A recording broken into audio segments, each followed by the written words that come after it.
As it was for much of the WNBA's 2024 season, the eyes of the women's basketball community were focused on the Indiana Fever on Monday.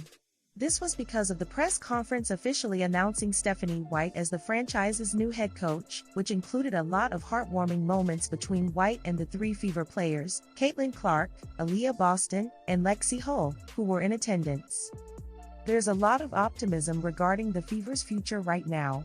However, the women's basketball community as a whole was also given a reason to be optimistic Monday after ESPN writer Michael Voepel released an article that included compelling comments from Clark about potentially playing in the Unrivaled Women's Basketball League. Last week, an October 31st article from Sports Business Journal's Tom Friend revealed, according to sources, speculation is Clark is leaning 60-40 to saying yes to playing in Unrivaled. While this was a positive development, we hadn't Clark speak out her decision publicly until Voepel's ESPN article released on Monday. There has been much speculation about whether the league will be able to lure Clark, who has been non-committal. Clark said Monday she had no deadline in her mind about deciding, Voepel wrote. "We'll see," Clark said of the decision to play in Unrivaled in the article. "I don't know. Just taking it as it goes, see if I want to play eventually." Granted, Clark isn't giving away too much here, and she seems to be still undecided. But the fact that she's willing to admit she's still considering the idea should give those looking forward to Unrivaled a reason to feel good on Monday. Caitlin Clark sounded as excited to start working with Stephanie White as the new Indiana Fever coach seemed to be over the moon about the idea of working with the WNBA superstar. Clark heaped a mountain of praise on White on Monday as she was officially introduced as the franchise's new head coach in a press conference at Gainbridge Fieldhouse. "We know how much of a legend she is in Indiana," Clark told reporters, according to ESPN. "I think that's really cool. Playing against her, I would say I felt like her teams always had the best scouts against us. I think that just speaks to her knowledge of the game and her way to analyze, and she clearly was onto something. Hopefully, in turn, now that she knows how to stop us, that should be a good way to know how to help us beat certain things as well."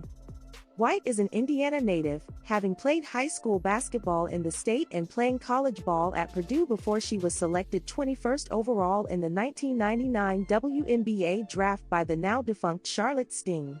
The new Fever head coach played for the organization for 4 years during her playing career and served as an assistant coach under Lynn Dunn when they won the 2012 WNBA title. White had previously been the franchise's head coach for 2 seasons in 2015 and 2016 and had coached the Connecticut Sun for the previous 2 seasons. White now will coach one of women's basketball's biggest names in what White had described as an important time throughout women's athletics. "This is the moment we've been waiting for, so I don't know if you prepare for it as much as you embrace it. Embrace where we are," White said about coaching in such a pivotal time for the WNBA during an interview on NBA Today. "Think about the momentum moving forward, where we wanted this league to be and where we still aspire for it to go. Just embrace this moment, embrace this opportunity. Continue to help this team, this franchise be better and position ourselves for success. We know very well that Caitlin Clark has already racked up more praise, records, and accolades than most athletes could dream of, and that too in her rookie season. But Indiana Fever's new head coach, Stephanie White, just gave her what might be the biggest honor yet, being in her Swiftie era." In a fresh episode of Inside Fever Basketball, White revealed how the Caitlin Clark effect reminded her of Taylor Swift. She recalled calling Clark's game in Maryland and described the absolute frenzy in the hotel lobby, packed 3.5 hours before tip-off, with a 1-mile route to the arena taking 45 minutes. "It was nuts, it was insane," she shared.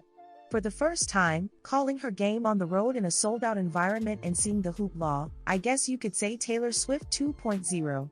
And who could deny it? Well, this also shows that Fever's new HC is totally in awe of her star player.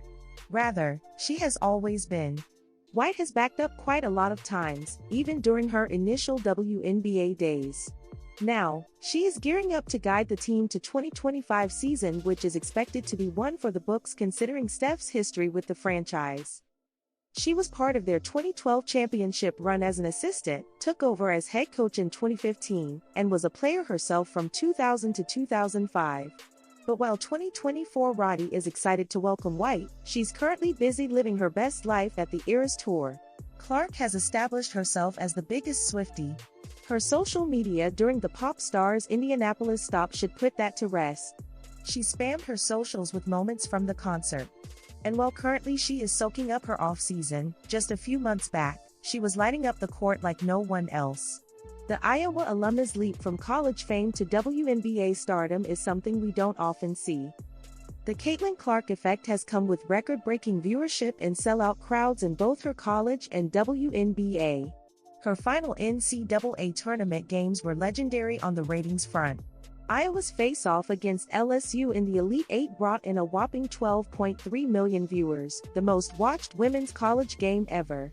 And her Final Four game against UConn didn't just set a college record with 14.2 million viewers, it became ESPN's most watched basketball game, outpacing even NBA and MLB viewership.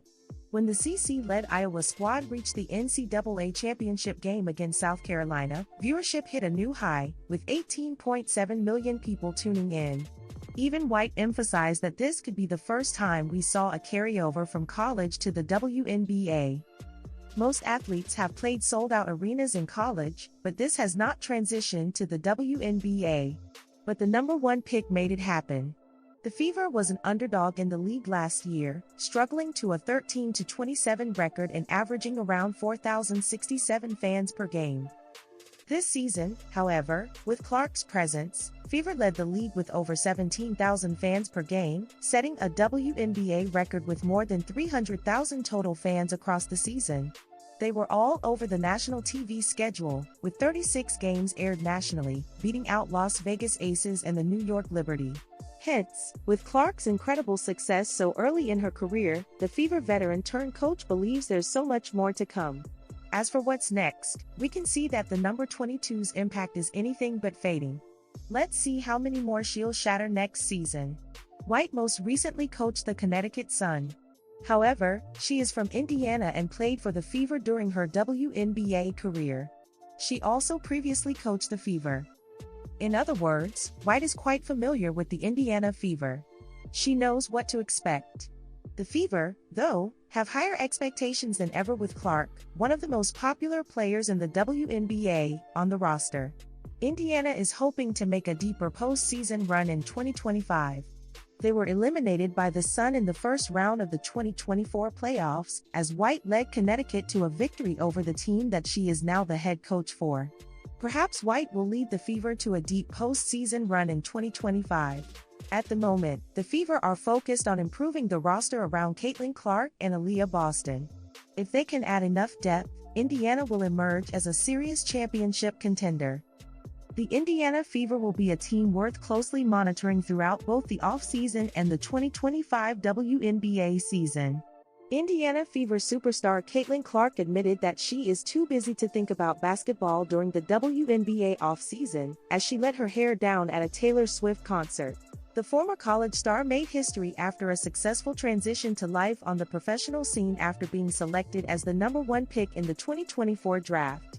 From there, she averaged 19.2 points, a league-high 8.4 assists and 5.7 rebounds during a memorable maiden term in the WNBA, as she set 11 new league records in the process. However, the Rookie of the Year is now enjoying a hard-earned rest after jumping straight into life with the Fever after a grueling NCAA senior season with Iowa. Clark channeled her inner Swiftie as she attended two of the chart toppers shows at Lucas Oil Stadium in Indianapolis.